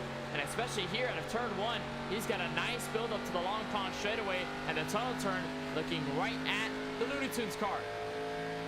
He's not going to be able to make the move into the tunnel quite yet. He's still a little bit too far back to do so. But Kenneth, I think if somebody pits, you want to pit after them, because you want to have tires for the latter portion of the run, depending, of course, when these pit stops happen. Because if they happen too late, and pitting at first is going to win you the race, you gain a lot of time by doing the undercut. They won't have enough time to use the tires to run you back down. Given time, they would run you down. So if you pit now and somebody pits 2 laps later, they're going to run you down. But if you wait and somebody pits before you, then you're going to lose out, because we're right at that sweet spot where it can go either way, but it all comes down to who pits first and when do they do so. So far, nobody has bit the bullet. Everybody has stayed out on pit road, and it's been a general move of 15 laps on this stint. So we're coming to about 15 laps to go. So right here, Francisco, if you figure a pit stop would happen, it would probably come right here at about the halfway mark. Before we get to the end, you still have a good amount of laps to gain your time back when you lose it, but also, of course, have a substantial run at the end of this race and not cut it as close. Haven't seen anybody come down just yet, but you could figure maybe some drivers back to the latter half of the top 10. Maybe a guy like C. Jumanier, Brandon Banks, these guys can kind of flip the switch and go on the opposite strategy, be able to pull out with a win if a mistake can happen between the top competitors on the racetrack. We can see anybody do it at any time, as actually we see there a battle trying to brew for the third position still. The 45 continuing to hound Tyler Murray. Murray has lost all touch with the top two, and it seems as though Harcum is putting a little bit more of a gap on Hill. We'll see going into turn one, the 45 looks to the inside, down the racetrack and goes to 8, riding the edge of that fine line with the seam and where the bumps are. The 45, a little bit of a run to the inside, but the momentum off the corner favors the 8 of Tyler Murray. He'll stay ahead going into the tunnel. I'm just still interested in seeing what goes on with this pit sequence and who decides to do what. And maybe you don't know, Kenneth. Maybe someone decides not to take any tires, and if they take tires, maybe it's just one side of the race car instead of all of it. I mean, if the run is 5 laps, it might be worth it. And especially if we get a yellow flag, that obviously will shake things up, give the opportunities for drivers to come down, get some tires, and maybe we get 2. We haven't seen a strategy yet be pulled because of the yellows that we've seen. It's mostly just been, let's get 4 tires, let's get fuel, and I'll be on the way. I won't take 2, won't take none. I'll just go for the 4 like everybody else is, and then I'll work for the rest of this race. But now is kind of that prime opportunity to take that risk, be able to go forward and try to see if you can get either a very good finish out of it or maybe a solid finish out of it if it doesn't work. This is a solid place right now for Jacob Denson in the 45, because he just made a swinging move to the inside of Tyler Murray, and off turn 1 he's gonna have the momentum to take away the last step of the podium. So how about Jacob Denson trying to make this move? Although Murray, he's not gonna go without a fight. That Monte Carlo is gonna go right back to the inside of the tunnel turn. And up the racetrack goes the 45, almost into the wall. They're going to stay side by side. Here comes Craig Lawrenslugger. All this battling is just leaving the 2-car gap out in front between the top 2 drivers. And even then, so there's a 1.45 second lead between first and second. If Hill wants to do anything to try and win this race, he probably should consider coming down pit road within the next 5 laps. They are going to have to pit. It's just there's not enough fuel in the fill, and when you consider the amount of laps we went back to green with, it being 30, there's not enough fuel in the tank on these ARCA cars with the way they use them, that you can go 30 laps and not have to pit. The window, I believe, is somewhere in 25 laps, and you cannot effectively save 5 laps here and come out in front of somebody who pitted. Well, we've seen wacky strategies at Pocono before work, so who knows what can happen in the final 12 laps. As there goes the 13 of Craig Launslager. He's going to be the next tagger to the inside of Murray. About 3 wide into the tunnel turn. You do not want to do that at that portion of the racetrack, and that's going to give Jacob Denton the opportunity to come back underneath. Here's Brandon Banks to spoil the party. CJ Munier. And they are ultimately losing time to the likes of Lance Hill and Charlie Harcum. They have now separated themselves. At least Hill is about 2 seconds away from the 4th place driver, or the 3rd place driver right now in the 13 of Launslager. And he is about 2 seconds away from the race leader. So it continues to get at least a little bit tighter between your top 2, but it continues to spread out between 3rd on back as they continue to fight for every little bit of position they can. And now here's Brandon Banks right to the inside of Jacob Denton. Gonna take the moment now, and to the inside he'll go for position. We'll see if the 45 chooses to defend this. It doesn't look like he will, but Brandon Banks, you see right there, he lifted just a little bit, deciding better to go single file through the tunnel turn than try to race him, maybe even cost himself a position there relative to I believe Tyler Murray. So a good choice by him there to try and do that. As we come to the line this time, Kenneth, it'll be 11 laps to go, and no sign of anybody up front hitting the pit lane quite yet. So no pit strategies being played as of right now, and I'm still surprised by this. I would have thought somebody somewhere along the field would come down pit road by now. So far, out of the drivers that are on the racetrack, nobody has hit pit road as we are coming across to 10 laps to go. Battle continues to heat up between Jacob Denton and the 88 of Brandon Banks as the 45 goes way up the racetrack. Gonna push the 88 even further into the marbles. They're gonna keep it clean out of the first corner. Banks is gonna have the advantage of the 45 checked up remarkably in the middle of the corner. And now they're gonna be back to single file as the gap is about 2.5 seconds between Charlie Harcum, your race leader, and the 34 of Lance Hill. There you can see the gap in that shot out of the tunnel turn between the 34 and the 13. Although that last time by, it was a little bit faster for Craig Launslager, so he is definitely catching up to the likes of Lance Hill in this instance. So we could see either a slow out of the 34, maybe a usage of the tires earlier than everybody else.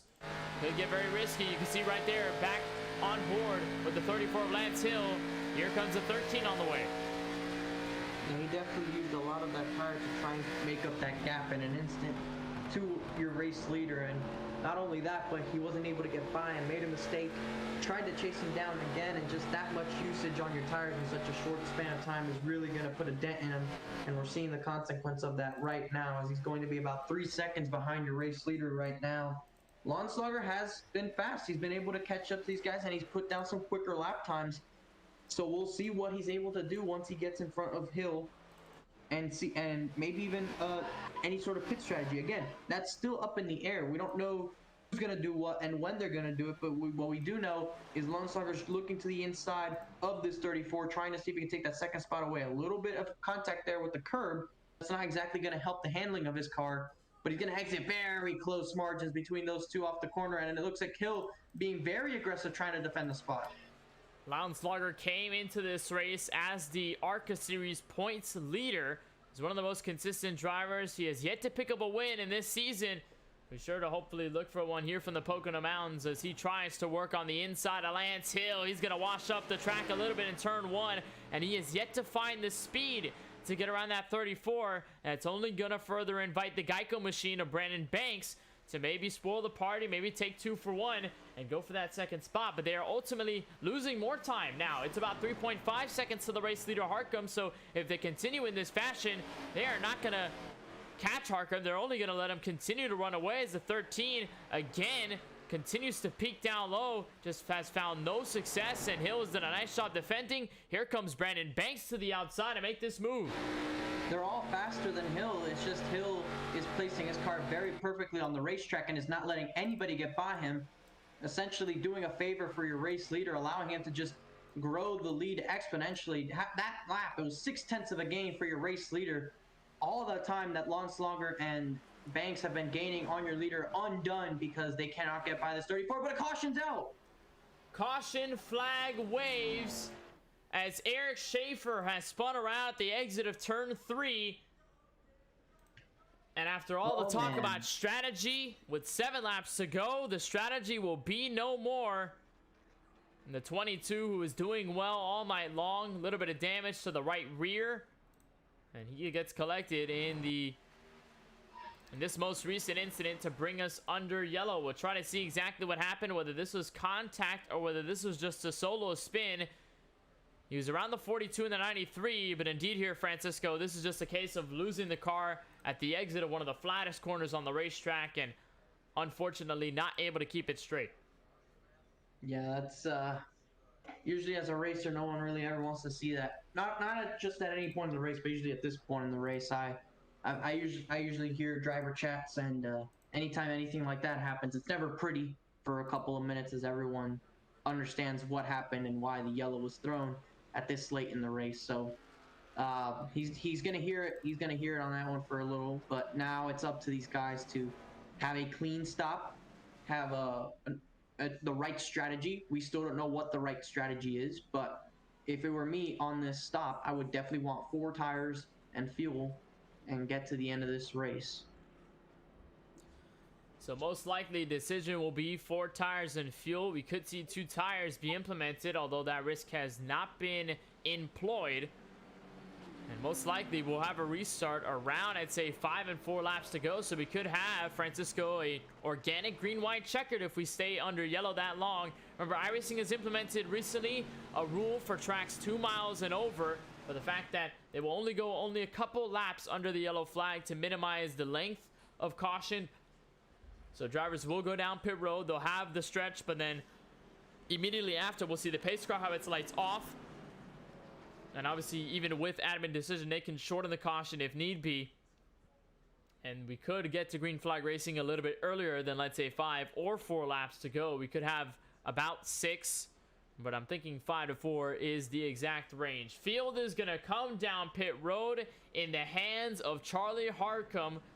So far has led the most laps tonight. He's going to come down pit road with everyone behind him. Who makes the risk? Who's able to come out first? If someone does 2 tires, it will be difficult because of the field being bunched up together. Usually if you want a 2-tire strategy, you do that when the field is spread out, when you know that the loss won't be as bad. So here they go, everybody into their stall. Looks like the 88 may have slid over the line just a little bit. That's definitely going to hurt his chances of gaining any spots on pit road. Jack's dropping on the right side, and doesn't look like anyone at the front does any 2 tires. 4 tires up and down the grid and off of pit road, and it's going to be a different leader. Lance Hill, after the slow pit stops all night long, pulls out the quickest stop of everybody, 14.2, to give him the race lead. That's rising to the occasion right there. Having pit stop troubles all night, but when the money stop comes, has the fastest one, and he's able to have the best position for this restart. And there you see the 28 Harcum leading for almost most of the event here, and he's going to now have to restart in the 2nd position. It's going to be very difficult for him to try and get around this 34, as it will be a shootout, and we know this 34 has been fast on short runs. We'll just have to see what makes of it. You see Michael Newbro, I believe he is a lap down, so he is trying to get the wave around here. So that Lance Hill is going to be the race leader, and with the that you were talking about, Kenneth, I believe with that being the case, we are going to get the 1 to green. They will come around to the start-finish line this time. So we'll most likely get a start with 4 laps to go, but a clutch pit stop from Lance Hill in the 34 is going to give him the race lead, going to give him the control when we go back to green flag conditions. Charlie Harcum will be on his outside. We'll see what he can do after being in the lead for most of this race. Craig Lautenslager, Jacob Denson back to 4th. Brandon Banks will end up in the top 5. I remember Tyler Murray, he had fallen all the way back to, I believe, P12 in that pit stop sequence. So it's been a rather loss there for the driver of the 8, who was doing so well up at the front. And now he's going to be on the uphill climb going into the final at least 4 laps in this race. So you said it right there, Francisco. Pace car does have its lights off. We are 1 to green, so we will go back to competition with 4 laps to go. Won't be a green-white checkered, but if we do get a yellow from here on out, we will indeed be in green, white, checkered territory. We'll go over that if we get to it. But as of right now, if we can finish this race with about 4 laps to go, this will be an organic finish, an organic restart, and most likely an organic winner out of this about 4-lap dash. We did have green, white, checkers at Bristol last week, so could be in the cards that we get it here from the Long Pond. But Francisco, very interesting restart, very different positioning for a driver who's been in the lead for most of the event. What happens here on the final restart to nail? And it could throw you off. You don't have control of this launch anymore. It's not up to you. It's up to this 34. The good thing is that if at any track you want it to happen to you at, it's going to be this one. There's such a short distance between when the pace car pulls off and when the green lights come out that it's a little bit easier to anticipate when that leader's going to go. But it also comes down to help. If he gets out there, the second phase of the start should favor you. So a good enough launch on your part, and you're challenging immediately. Unfortunately, what's been the trend is that the outside lane has not picked up the momentum. It's usually been the inside lane that usually has the pushes, usually has the help, usually has the change for position. It's never the outside lane. And we'll see if Jacob Denson can try to give some sort of assist to the driver up in front in the 28. And whether he can push him to victory. It'll be Lance Hill, Charlie Harcum, your first row. Pace car comes down to pit road. Lance Hill with a good start. We're back under green. You see, he waited to the very end of that zone, if you will. That puts the two behind him side by side of Lautenschlager and Harcum. And they're going to go 3 wide for second. They're going to Brandon T. Banks. Brandon Banks going to send it into turn 1 about 3 wide. He's not going to be able to make it stick, but they are side by side for second. Harcum trying to defend against Lautenschlager. As Lautenschlager continues to remain the run, they'll single file out. And as they come to 3 to go, look at the run that Harcum has to the tunnel turn. He has to lift going into the tunnel, doesn't want to make a move going into that corner, decides to be patient. Will that work out for him? We'll have to see. As look at how loose Hill is off the corner. This is going to give Harcum a shot going down into this corner, but he's unable to make up all the ground. Cars loose all over this racetrack, but there's a battle for the win. There's a battle for third right now. A little bit of contact to the rear bumper of Lautenschlager there from the 88 of Brandon T. Banks. Hill with a good turn 3. That puts his lead at about 3/10. Banks licked the envelope and sent it into the third corner. Was not able to make it on Lautenschlager as they're about 3 wide. There's Murray underneath Woolley and Curtis Kelly for position within the top 7. But right now it is the 34 of Lance Hill already at 3 laps to go from the virtual Pocono Raceways. They're wrecking behind. A big wreck at the same time that he got loose. So a big break there for him. But a massive crash involving Tyler Murray, Curtis Kelly, several other cars, as you can see. Not too much damage on any of these race cars, but several cars involved as the track was essentially blocked there. We'll see if we can get a replay. Well, you mentioned for a moment that Murray had gone to the inside of turn 1 on Michael Woolley. He absolutely slid up the track, got into Curtis Kelly. There's the 97 of Ken MacArthur. This is what you saw. Everybody was coming back down the racetrack. Luckily behind them, everybody was able to hop on the binders quicker. You'll see it here, about 3 wide. Woolley clears Kelly to turn 1. Murray makes the dive. And then right there, Kelly gets into him. 97 tries to slow down. He makes a slight tab, but ultimately it's the 71 and the 8 that are the 2 main factors in this incident.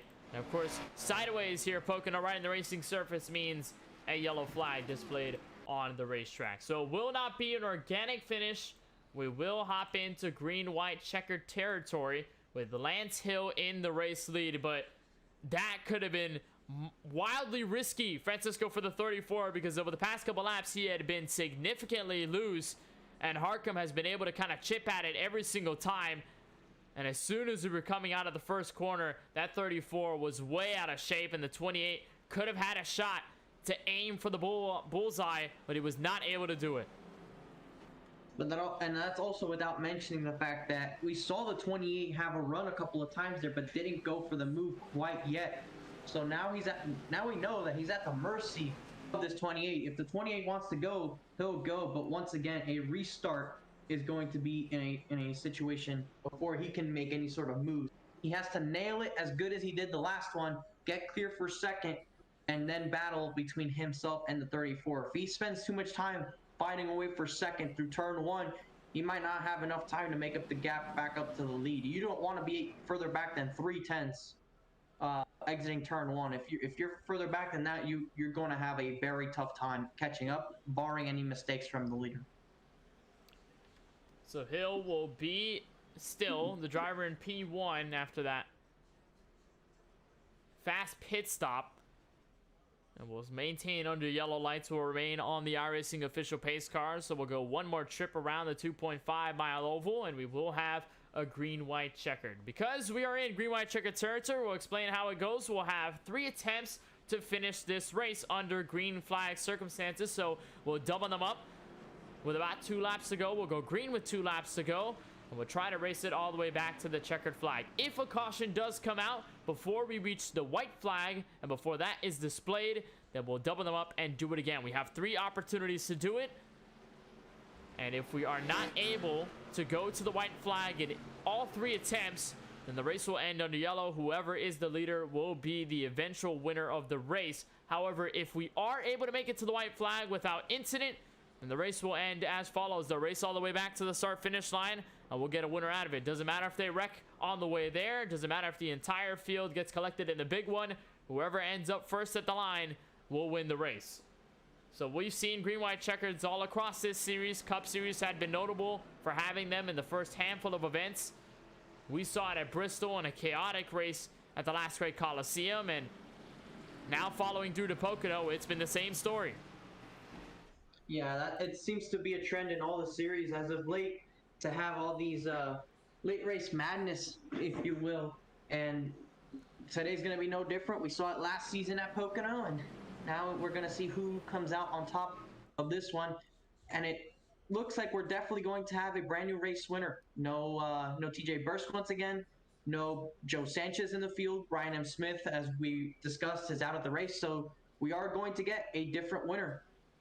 Well, actually, Ken MacArthur's still in the race, but I believe he is further down the running order, so it will be more difficult for him to do so. But right now, with the way it's actually looking right now, it looks very good chances of a different winner. As the lights go out on the pace car, you know what that means? We're going racing next time around. That means we are indeed going green flag racing with 2 laps to go. Lance Hill, your race leader. Charlie Harcum will be on the outside lane. Craig Launslager will try to push the 34 to turn 1. 88 of Brandon Banks will be on the outside of row 2, followed by Jacob Denson, CJ Munier back to the top 6. Ken MacArthur, Nicholas Vizzuti, Eric Schaefer, and Christopher Bishop lining up your top 10. You said it there, Francisco. Nobody in this field does want to race in the ARCA Series competition, or at least in this campaign, other than the 97 of Ken MacArthur. He's kind of buried between the midfield, so he has a lot of work to do in the final 2 laps. But up at the front of the field, it's pretty much a category of non-winners in the ARCA Series. Launslager does have experience winning the Cup Series before, but he has never done it at this level. Remember, he is the points leader going into tonight, and a win will surely catapult him into a higher points gap on the rest of the field going into the off week and going into Darlington. And Lance Hill for Stock Motorsports had been close to the win countless of times in his first attempts in Cup Series competition with his teammates. And now he's got an opportunity to win his very own in 4-wide racing here in the ARCA Series from the Tricky Triangle. We'll head back to turn 3. Harcum has led the most laps all night long.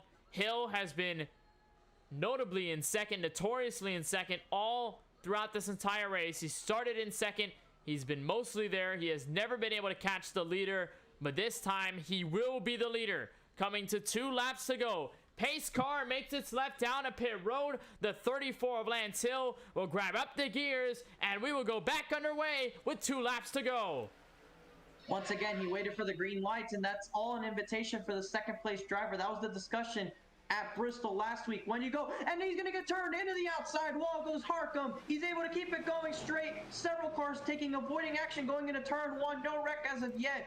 So unfortunately, into the wall he goes after trying to get a push from behind. But Lance Hill is going to lead with them being side by side off turn 1. A near miss for Charlie Harcum as he got hit into the outside safety barrier. He's going to lose all the track position. That's only going to invite second on back to try to make a move as Hill aims to run away. Back to the tunnel turn. They maintain themselves clean. It's Hill Lounslogger or Hill, Banks, and Lounslogger to the top 3. Couple cars into the outside wall. No yellow flag will be displayed as the 34 of Lance Hill will come across turn 3 and look for the white flag from Pocono. It's not over yet. Brandon T. Banks is trying to make a run at him, and Craig Lounslogger is sitting behind them. You can see the 34 moving down the racetrack, trying to break the draft. The 88 will not follow him. A lot of carnage throughout the field on this late restart. Unfortunate circumstance for the 28. Going into turn 1, Banks is going to try and drive it in. He drives it in normal, trying to see if he can make any sort of gains on your leader. A little bit of loose off the corner is the 34. He's going to see if he can hold him off. Going into the tunnel, you can see the gap right there between the top 2 as they go down. Long Pond straightaway. Does Banks go for it? In turn 2, he does not. He's going to be patient. Wait for turn 3. He's going to have one more opportunity after this to try and make a move. If it's not him, it's going to be the 13. It's a sandwich of 3 cars going into the final corner. Right now, it's Lance Hill out front. Banks going into the corner. Does he give it the bumper? He's going to try and get there, but it's not going to be enough. Lance Hill ooze off the corner. It's going to invite the 88 to the outside. They're going to be side by side, but give it to Lance Hill. Lance Hill for Stonk Motorsports, first ever 4-wide racing ARCA win, and it comes here at Pocono. Give the clutch pit stop the credit for putting him in this position after what we had known as rather slow pit stops all night long, losing positions countless of times through the pit sequences, but it took the final pit stop to give him the ultimate position, and he has held on to take his first ever win. Brandon Banks just got very close, but not quite close enough. He ends up in second. Craig Lounslogger, your points leader, is able to walk away with third. Jacob Denson, CJ Munier line up your top 5. And what a fantastic race up until the end. We had seen AJ Green lead this race from start with Lance Hill in second. We saw Charlie Harcum lead this race with Lance Hill in second. But it's not how it ends. AJ Green ends up out of this race. Harcum gets put into the outside wall. He's going to finish 6th. But it is the 34 Lance Hill, the Haas Ford Fusion, going to burn it down from Pocono. A well-earned win, Kenneth, and in extraordinary fashion. He had all sorts of pressure from Brandon T. Banks going into turn 3 and at the exit of turn 3 as well. I mean, he was on his bumper the entire way through that corner, and he was able to just keep it pointed straight enough. We saw him be loose off these corners for most of the evening, got loose off of turn 3, but was able to keep it straight, defended enough, did not turn himself trying to block Brandon up the track on the straightaway, because it would have definitely cost him the win there. You saw the difference, I believe, was less than a car length between those two. It was definitely, for Pocono standards, it was definitely as close of a finish as you can get. I expected a strategy race, but it came down to the final pit stop and the restarts to hold on. It was the only green-white checkered attempt we've used tonight, so we did not maximize all 3. But Lance Hill continues to burn it down. Slap of the inside wall, no biggie there. Any damage he gets does not matter. And no bills will be given to Stonk Motorsports at the end of the night, because they know they have a winner in Lance Hill. It's his first win in 4-wide racing competition. Continuing to follow the trend that we have here in the ARCA series. For new winners, we had TJ Bursky on a streak to open the season. We had Joe Sanchez win. And ever since, we have not had a repeat winner. Brian M. Smith won the race at Bristol. And now it's Lance Hill getting his win. Ken MacArthur, the win at Daytona earlier as well. For MacArthur and Hill, it's their first wins in 4-wide racing competition. That does include the Cup Series. And for Hill, he's going to continue to burn it down here from Pocono. We'll take a look at your full field results, see exactly where everybody finished at the end of 63 laps over the scheduled 60 here from Pocono. Lance Hill, your winner officially here tonight. Brandon Banks just close by 0.056 seconds. He ends up in P2. Craig Lounslogger just 0.3 back on those two. He ends up in P3. Jacob Denson, in his very first race in this series, he'll end up in 4th. CJ Munier, after an early spin on lap 1, he will line up the exit of the top 5 with Charlie Harcum getting a hit to the outside wall. A recovery by the dominant driver in this event. He finishes 6th. Ken MacArthur will walk away from this event 7th. Tyler Murray, nice recovery from being sent back in the field on that final pit stop. He ends up in 8th. Tony Kibbett will line up the 7 car in P9. Cody Kinsey will round out your top 10. Eric Schaefer finishes in the 11th position. Christopher Bishop comes home in 12th, followed by Matt Roberts, Curtis Kelly. We see Nicholas Zuzzi finishing in the 15th spot. Not exactly the night he was hoping for.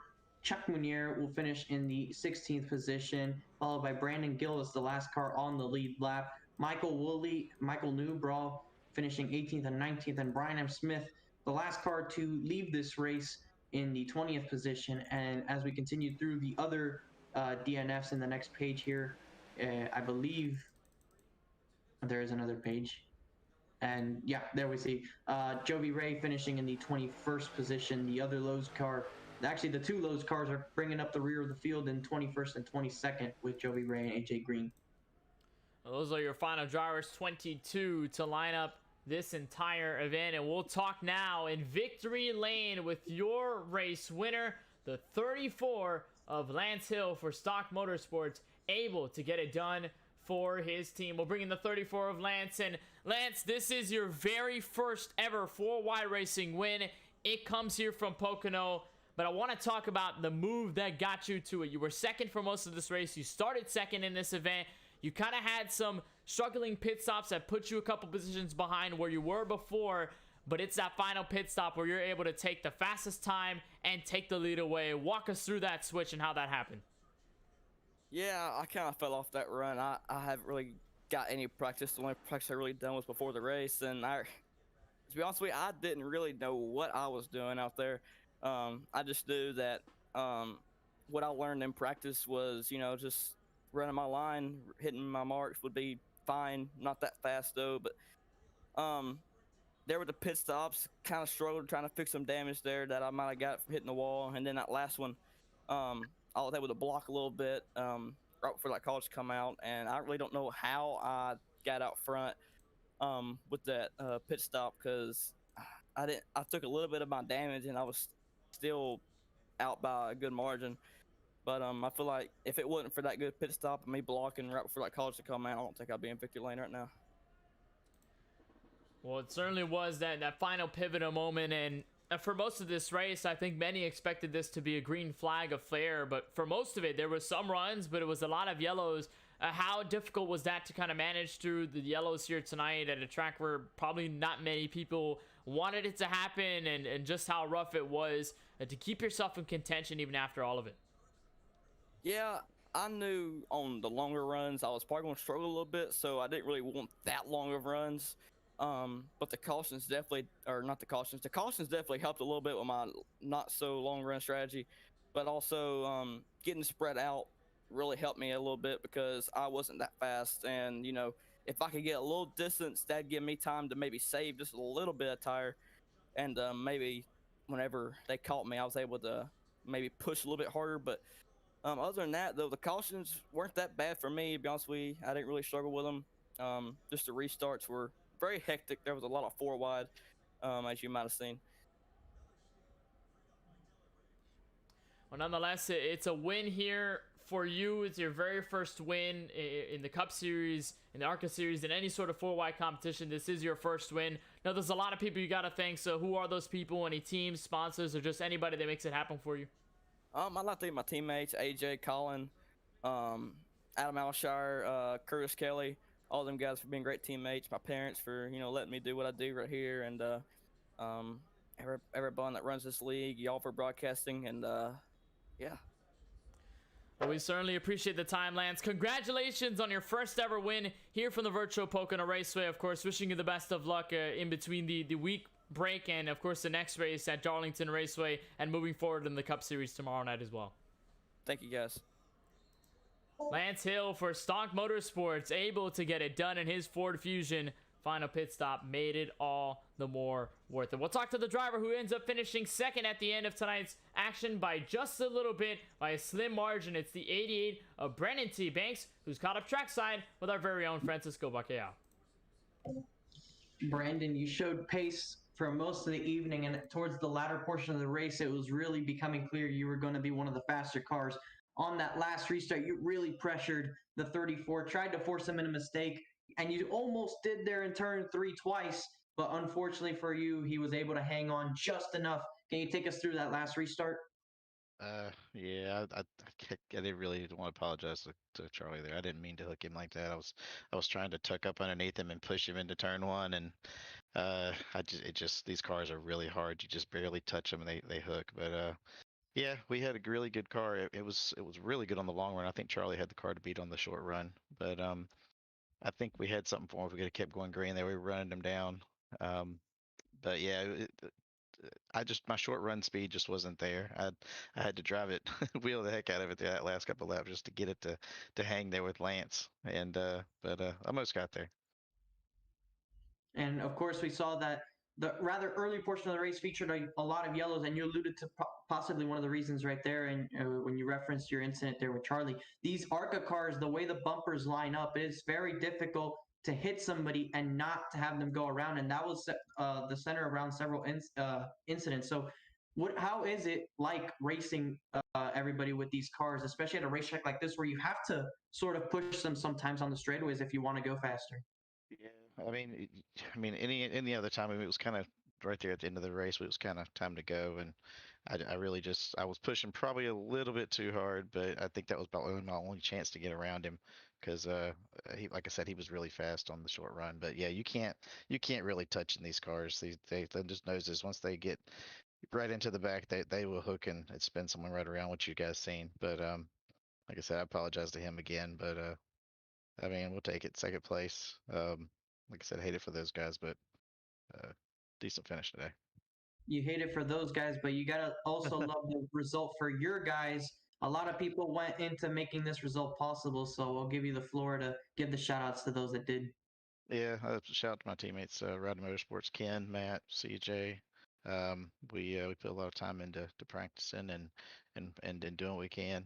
We work with the Drinking Bros Racing guys a lot too, so shout out to them. They good bunch of guys.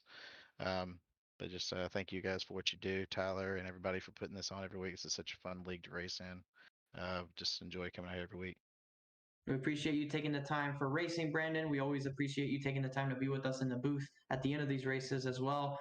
And we wish you luck. Hopefully, we see you out there tomorrow night in the also in the newer Pocono version with the Cup cars. But we also hope to see you out there after the off week next week. I'll be there. I appreciate it.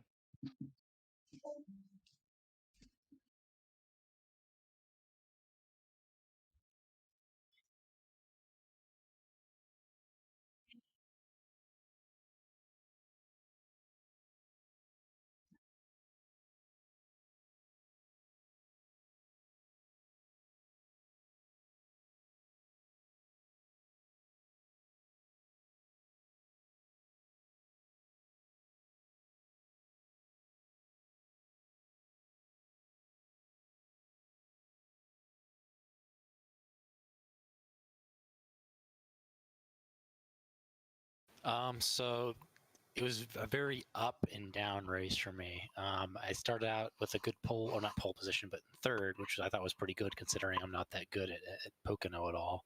And I held my own early on, and then just got into a situation where somebody checked up or got loose in front of me, and another car tried to take it 3 wide into 2, and then that sent me up the track, and I had like no momentum, and that wound up with the 97 getting to the back of me. I took damage, and then there was a restart like after that or something where somebody checked up and somebody smashed into me. And at one point, my car was like a couple, maybe 100 RPM down. And I was really in bad shape. But the kind of chips fell where they needed to later in the race, and there was that one accident, took about 6 or 7 cars out, and then right before the green flag, or right on that green flag run, I got a few massive runs on people, and I think I figured something out in the long run that a lot of the cars didn't. And I think it would have been close between me and the 28 on that long run if it had gone green. But credit to the 34 for holding me off when he did in that green flag run, because that ended up being the difference.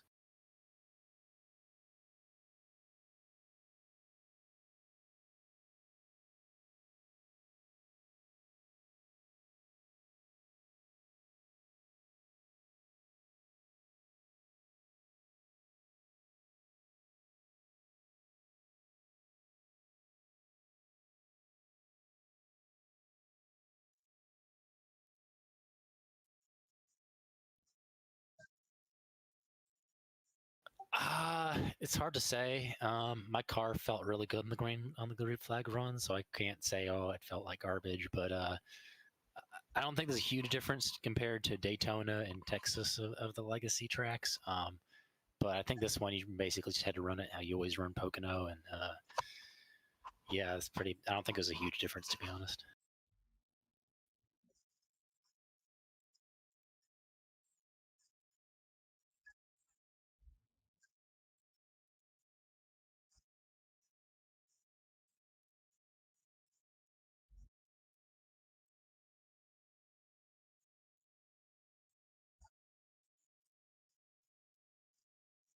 Um, Quite a bit of momentum, I think. Got an off week. Probably do some practice for Darlington, and then Darlington's basically my best track. I won Xfinity cars here when we did an off-season Xfinity league, and I really feel confident I'll be the favorite going in for the Darlington race. And then I think we got some short tracks, which I'm good at. So it'll be. I think I'll be hard to beat, at least in the points for the what's it called, the ARCA cars.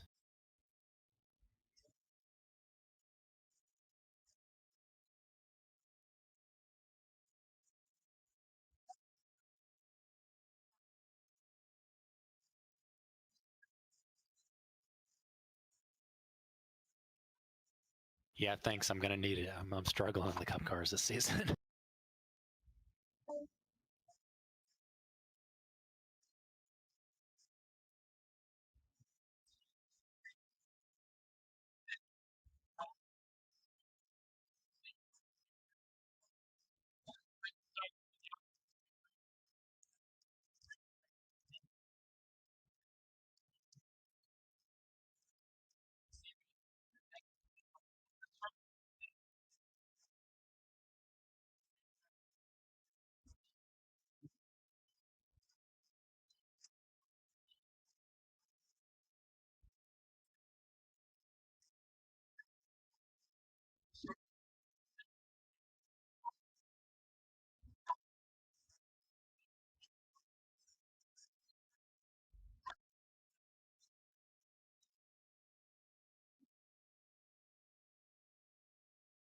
It seems like it's a tale of two halves, really. We had a lot of big tracks in this first opening part of the season with some short tracks sprinkled in, but now we're gonna have a bunch of short tracks with a couple of mile and a half sprinkled in once we get back to Darlington. You mentioned all the short tracks we'll be going to, a couple mile and a halves notable in there: Homestead, Charlotte, the 1.3 mile track at Darlington. And what's going to be interesting about when we go to Darlington is official is going to be at Darlington, I believe, this next week after Daytona. So these guys can have a pretty good amount of practice with the official side of things and sort of get themselves ready for about a couple days after they change the week over to Richmond or Bristol. They'll have a pretty good amount of time to have that practice built up and be ready for the racing at Darlington after our off week. But before we get to the off week, of course, we do have to worry about Pocono. Not this same layout, but with the brand new surface and the new grip model that they have for the track tomorrow with the Cup Series cars. That'll be over on Max Speed TV, same time as tonight. And I'm looking forward to that race, Kenneth. I feel like it's going to be different than tonight. Obviously, different cars, different racing, different style, different track layout with the surface and all that other stuff I previously mentioned. So I feel it's going to be an interesting race, and I can't think of a better way to close it off. It being the last race before our little 1 week break, but I'm of course going to be on standby. I'll bring my own little chocolate cake, and you can go and get the candles, right?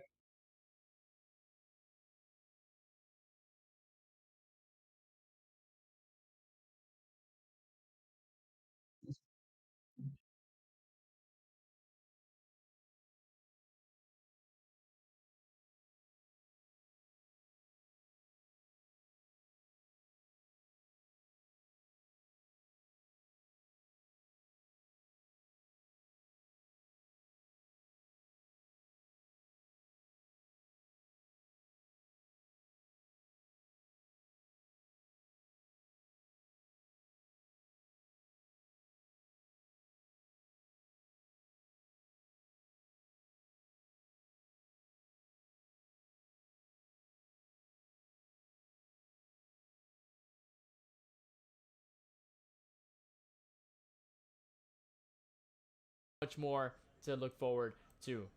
Well, we'll conclude our coverage here tonight for the 6th race in the inaugural 4-Wide Racing ARCA season. A big congratulations to Lance Hill in the 34 and his very first win in 4-Wide Racing competition tonight from the virtual Pocono Raceway. For everybody at the Race Council, for Tyler Murray and everybody that makes things possible here at the 4-Wide Racing League, and for all of us at the KBueno Racing Network, for Charlie Byer and my colleague in the booth, Francisco Bacalhau, my name is Kenneth Bueno, saying so long and good night from the Tricky Triangle. We'll stay overnight and stay for Wednesday's action tomorrow for the Cup Series.